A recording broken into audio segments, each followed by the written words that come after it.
Hello दोस्तों, क्या हाल चाल है आपके? तो वीडियो यार मैं बनाना नहीं चाहता था ना, लेकिन वही है कि बीच-बीच में देखता हूँ फिर मेरा भी मन हो जाता है, मतलब ये बताने के लिए ना, क्लियर करने के लिए, डाउट क्लियर करने के लिए, बाकी कुछ नहीं है। या अगर आपको किसी का एग्ज़ाम एनालिसिस देखना है, कौन सी शीट में किसके कितने मार्क्स से कौन बुलाया गया ना, तो एक टीच वेव करके है। मैंने भी आधी वीडियो देखी तो मुझे लग रहा था ऑथेंटिकेटेड टाइप लगा, मतलब ना। तो और एक दूसरा था जिसमें 24,000 व्यू थे, उसमें बहुत से क्वेश्चन किए बंदे ने। और लोग भी 24,000 व्यू, मतलब बहुत ज़्यादा होता है। तो मतलब ये ऐसा नहीं मैं सोचना सर, आप उसका नाम नहीं बता रहा हूँ चलिए मैं। तो उसमें क्या है ना कि ये पेपर लीक है या ये एचपीआरसी बिक गया या एचपीपीएससी जैसा है, ये वो है ना। देखो ऑनलाइन ऑफलाइन के थोड़े से पॉजिटिव नेगेटिव होते हैं। और नॉर्मलाइजेशन लगी है 3-4 5 नंबर का, 4 3-4 नंबर का तो फ़र्क पड़ा है। क्योंकि उसी में बताया, किसी ने बोला कि 64 वाले का हुआ है किसी में ना, इसमें 17 वाले को बेनिफिट मिला है, 15 वाले का पता नहीं, लेकिन 16 वाले के मुकाबले, क्योंकि 16 वालों से ज़्यादा मार्क्स जिनके हैं ना 17 में, 17 वाले कम मार्क्स में भी हुए हैं, मतलब ना। तो वो तो हो गई, नॉमिनेशन लगी है कम से कम 3-4 नंबर की लगी है, ठीक है? तो ये है। और ये पढ़े-लिखे आदमी हो, ऐसे ही इतना ज़्यादा ईज़ी घपला करना है क्या? बोला पैसे बताओ यार, किसको पैसे देने हैं? काफ़ी लोग हैं, हम उधार लेके, लोन लेके दिलवा देंगे, उनको नौकरी दिलवा देंगे ना। तो ये कहने की बात होती है। अभी एचपीपीएससी फँसा था केस में, ठीक है? इतना बड़ा बवाल हुआ, इतने दिन एजेंसी सेटअप करने लगे, और शायद टीसीएस वाली एजेंसी है ये ना। तो सिस्टम पे थोड़ा-सा बिलीव, मैं ये नहीं कहता कुछ नहीं होता है, लेकिन इसमें एटलीस्ट थोड़ा-सा बिलीव करो ना। जब इनको मैं बताया अपनों को नौकरी देनी होगी ना, तो बैकडोर एंट्री होती है बहुत सारी, ठीक है? कुछ ऐसी पॉलिसी निकालेंगे, उसमें बंदे रखेंगे जैसे अभी सीबीएसई वाले निकाले हैं। हो सकता है अपने बंदे इनके इसमें भी एग्ज़ाम है, लेकिन फिर भी करना होगा तो इसमें आराम से वो उसमें करके बाद में पॉलिसी बना देंगे कि रेगुलर हो गए। ठीक है, उसमें कुछ डाउट थे उस वीडियो में ना, वो सिर्फ़ क्लियर करूँगा मैं, ज़्यादा नहीं करूँगा ना। और ये सबसे बड़ी चीज़ है, जो कमेंट सेक्शन है उसपे बिल्कुल भरोसा मत करो। जो अलग-अलग है ना, मेरे इतने, मेरा 55 पे हो गया, मेरा 60 पे हो गया ना, ये वो लोग हैं, 11,000 लोगों ने दिया है, 500 लोग सिलेक्ट हुए हैं। और इसमें कम से कम 11,000 में 2-3 हज़ार बंदा होगा, जो 60 से ऊपर है ना सारे, वो सारे ही सीरियस कैंडिडेट थे, ठीक है? लेकिन वो एनालाइज़ कर रहे होंगे अपना, उनको पता कि नहीं यार, थोड़ा बहुत डिसएडवांटेज मिला है नॉर्मलाइज़ेशन का, लेकिन उनको ये भी पता है कि जिनकी सिलेक्शन हुई है ना, वो हो सकता है कि उनसे ज़्यादा मेहनत की हो, वो खुद को एनालाइज़ कर रहे होंगे। जितने कमेंट करते हैं ना, कोई अपने नंबर नहीं बताता, जो ये उल्टे सी, मतलब दूसरी मेरी वीडियो पे नहीं, दूसरे वीडियो पे भी, कि इतना हो गया, वो हो गया, ठीक है? पैसे देने की बात है तो कहाँ देने हैं पैसे, बताओ यार? दे देते हैं थोड़े से, हम भी 1-2 बंदों को लगवा देते हैं। तो ऐसा नहीं होता है, ये भूल जाओ। एक था कि सीरियल नंबर साथ में है, तो इसमें होता है, बहुत से एग्ज़ाम होता है। कई बार एक पूरा रूम साफ होता है और एक रूम के 4 बंदे सेलेक्ट होते हैं, 5 बंदे भी सेलेक्ट होते हैं। तो इससे कुछ लेना-देना नहीं है ना, ऑनलाइन पेपर है, ठीक है? दूसरा कि नंबर क्यों नहीं बताते? आरटीआई डालेंगे, डाल लो आरटीआई।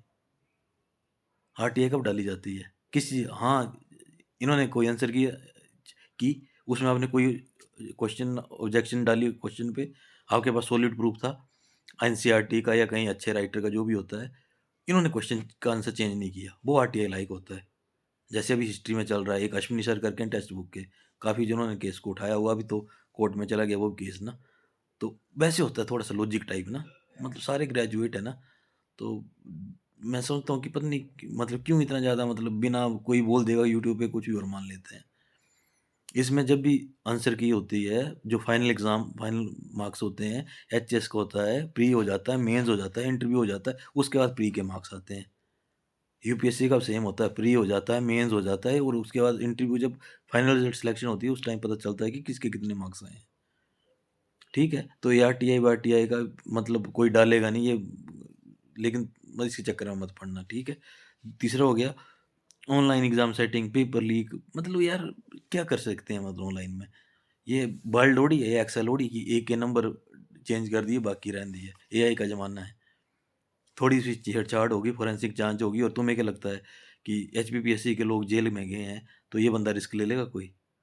1 करोड़ रुपए टाइप फाइन है, कौन देगा? तुम में से देगा कोई? कोई बोले कि 25 लाख रुपए दे दो, नौकरी लुभा देता हूँ मैं। हो सकता है बीच में रेट टाइप में कोई हो, लेकिन ऐसा बंदा कोई रिस्क नहीं लेगा।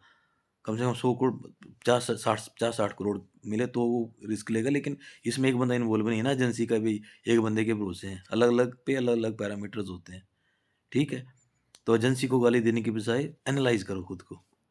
हमारा सिलेक्शन गारंटी नहीं है होगा कि नहीं होगा। हमारा एक्सेलरेशन के थ्रू हो जाएगा, इसके थ्रू नहीं होगा, ठीक है? लेकिन ऐसा नहीं है ना कि हम गाली दे के मतलब अपनी ज़िम्मेवारी निभा दें। कंपटीशन बढ़ रहा है, इस चीज़ को एक्सेप्ट करो, ठीक है। और कई बार क्या लगता है कि हमसे ना हो पाएगा, फील्ड चेंज करने में कोई बुरी चीज़ नहीं होती है, ठीक है। प्राइवेट में भी अच्छी जॉब मिल रही है, अच्छा पैसा मिल रहा है, तो ज़रूर नहीं के पीछे भागना है, ठीक है। और क्या था, मैं एक छोटा सा एग्जांपल देता हूँ। मेरा स्कोर था, आरआरबी का एग्ज़ाम दिया था मैंने 2021 में, शायद मेरे पास कहीं पड़ा भी होगा उसका एडमिट कार्ड वगैरह या जो स्कोर कार्ड है ना। तो उसमें तो नेगेटिव मार्किंग भी होती थी, तो जो नॉर्मलाइजेशन नॉर्मल लगती है, नेगेटिव मार्किंग वाले में तो बहुत हाई लगती है। इतनी हाई लगती है कि मैंने 27 क्वेश्चन ठीक किए थे 80 में से, अटेम्प्ट ही 27 किए थे, 27 के 27 ठीक थे। क्योंकि मैं उस टाइम पे थोड़ा बहुत मैथ वगैरह पढ़ रहा था, रीजनिंग पढ़ रहा था, तो 27 अटेम्प्ट हुए मेरे से, 27 के 27 ठीक थे। मेरा स्कोर 80 में से 1 नंबर का एक क्वेश्चन था। नेगेटिव मार्किंग 0.3 थी या 0.25 थी। मेरा स्कोर आया 45, लगभग डबल। नेट में मेरा एक बार 10 नंबर बढ़े थे, पास नहीं हुआ था, लेकिन 124 शायद मेरे बन रहा था स्कोर, लेकिन 134 लास्ट स्कोर आया था शिफ्ट में। और इसमें ये है कि 65 वाले का चांस है आर्ट्स में, और 70 वाला सेफ नहीं है। जहाँ तक मेरा आइडिया है कि 17 की शिफ्ट हमारी बेस शिफ्ट बनेगी आर्ट्स के लिए ना, इसमें भी 17 वालों को बेनिफिट मिला है, हो सकता है हमारे वालों को कम नहीं होंगे नंबर, ज़्यादा किसी के नंबर नहीं कम होंगे। जब 80 पे है उसका क्या कर लेंगे, कोई सीधी सी बात है ना। कोई 75 पे, उसका भी बहुत रेयर चांस है। लेकिन वही है कि सबके पत्ते खुले हैं। 65 पे भी बंदा हो सकता है, जैसे मेरे एग्जांपल दे रहा हूँ, मेरे 60 हैं, 10 नंबर की नॉर्मलाइजेशन लग गई, मैं 70 पे चला गया, अब 67 वाले के नहीं चेंज हुए, ठीक है। तो बाद में तो बोलेंगे, मैं तो पहले ही बोला हूँ, ये कि शायद बोला हूँ, पता नहीं अपने पब्लिक मतलब ऐसे ही दोस्तों के साथ बोला हूँ कि वीडियो में बोल रहा हूँ ना, कि नॉर्मलाइजेशन लगेगी तो उसके बाद सीधा एग्जाम्पल लगेगा, सुक्खू ने अपने बंदे भर लिए। वो 2 टारगेट होते हैं, एक टारगेट होता है बंदों का गवर्नमेंट को बदनाम करना, गवर्नमेंट पहले से बदनाम है, इसको क्या बदनाम करना, ठीक है। और अभी है ना, अगर जर्नलिस्ट डायरी वगैरह लिखते हो ना, ठीक है, तो उसमें लिख के रखना भी। और जब नेचुरली हिमाचल में 5 साल में गवर्नमेंट चेंज होती है ना, उसके बाद 2-3 साल बाद जब गवर्नमेंट दूसरी होगी ना, तुम्हारे विचार सेम ही होंगे, अगर न्यूट्रल हो तो। जब पिछली बार इलेक्शन हो रहे थे ना, तो मेरा एक दोस्त बोला, देखो यार कितने लोग बेरोजगार पड़े हैं, उस टाइम बीजेपी की गवर्नमेंट थी, मतलब वो इलेक्शन आ रहे थे, तो मतलब देखो यार कितने, भाई आप कितने पढ़े लिखे हो, नौकरी नहीं है। भाई नौकरी तो भी नहीं है मेरे पास। वो कांग्रेस का बंदा था, सेम भी बीजेपी के बंदे बोलेंगे। तो ये बीजेपी कांग्रेस चलता रहेगा, लेकिन इससे एग्जाम पे इम्पैक्ट मत, तुम्हारी मेंटल हेल्थ बहुत जरूरी है, उस पर ध्यान दो सबसे ज़्यादा ना। मतलब ये नहीं कोई किसी ने बोल दिया तो उससे ट्रिगर हो गया थोड़ा सा, किसी ने बोल दिया घपला हुआ है, और ये घपला वाला पता कौन बोल रहे हैं, जिनके 50 से नीचे नंबर होंगे। पूछना उनसे, शेयर करना, शेयर करो अपने नंबर। नंबर कोई शेयर नहीं कर रहा है, सुक्खू ने पैसे खा लिए, ये घपला हो गया, HPRC ये बिक गया।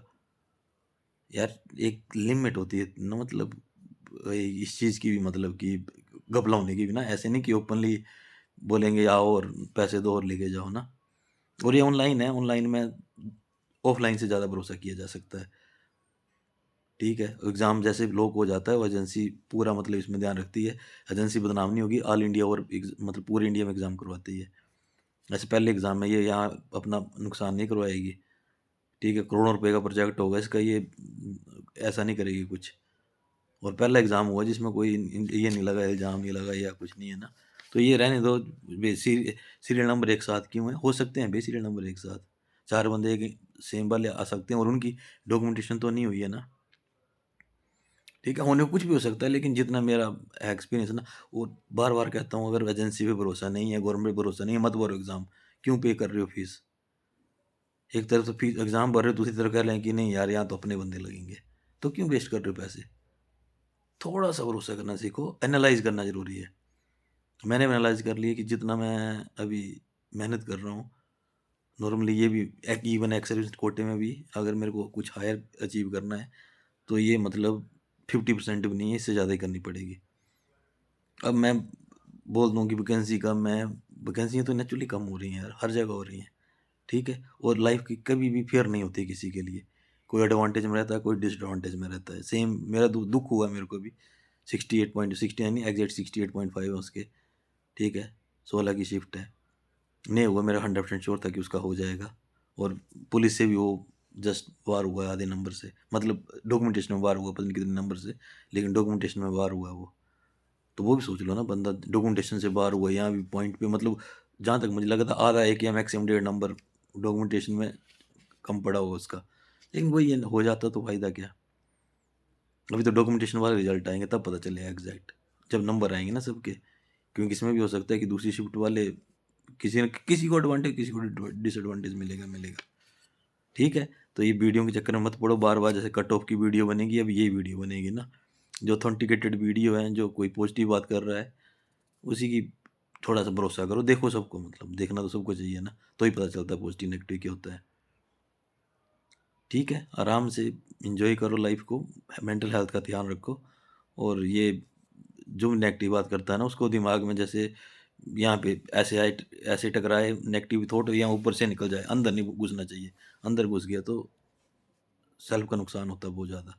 नेगेटिविटी हमारे आस-पास भी बहुत होती है, मेरे पास भी नेगेटिव थॉट्स आते हैं, लेकिन मैं जल्दी से जल्दी उनको दूर करने की कोशिश करता हूँ। ठीक है? तो अपना आराम से एन्जॉय करो, और ये कट ऑफ वट ऑफ के जो भी आनी है वो हो गया ना। अभी एएमआरएस का उसमें लगो, पटवारी का एग्ज़ाम है उसका पढ़ो, इसमें टाइम वेस्ट मत करो। अब मैं भी सोच रहा, मेरे ल पिछले 1 हफ्ता ल वेरियस रीज़न से मैं नहीं पढ़ पाया हूँ। तो मुझे पता है यार, जब मैं नहीं पढ़ रहा हूँ तो कोई न कोई कहीं न कहीं पढ़ रहा होगा ना। इवन कॉलेज प्रोफ़ेसर के लिए, सेट के लिए, पटवारी पटवारी तो चलो मैंने ऐसे भरा है, बाकी एग्ज़ाम है ना। तो अब 1 हफ्ते में कितना पढ़ सकता है आदमी? 8 घंटे कर लो, ठीक है? 10 घंटे 70 घंटे हो गए, मतलब 8-10 घंटे तो एवरेज जो सीरियस यार ये कर ही रहा होगा, 70 घंटे में वो कितना पढ़ लिया होगा? आप भी अपना एनालिसिस करो और फिर एक बार लग जाओ, मतलब ना, कॉम्पिटिशन रहेगा रहेगा, और श्योर कभी भी नहीं होगी कि मैं इस चीज़ में सफल होऊँगा कि नहीं होगा, ट्राई करना ही पड़ेगा। चलो ठीक है, ओके, थैंक यू।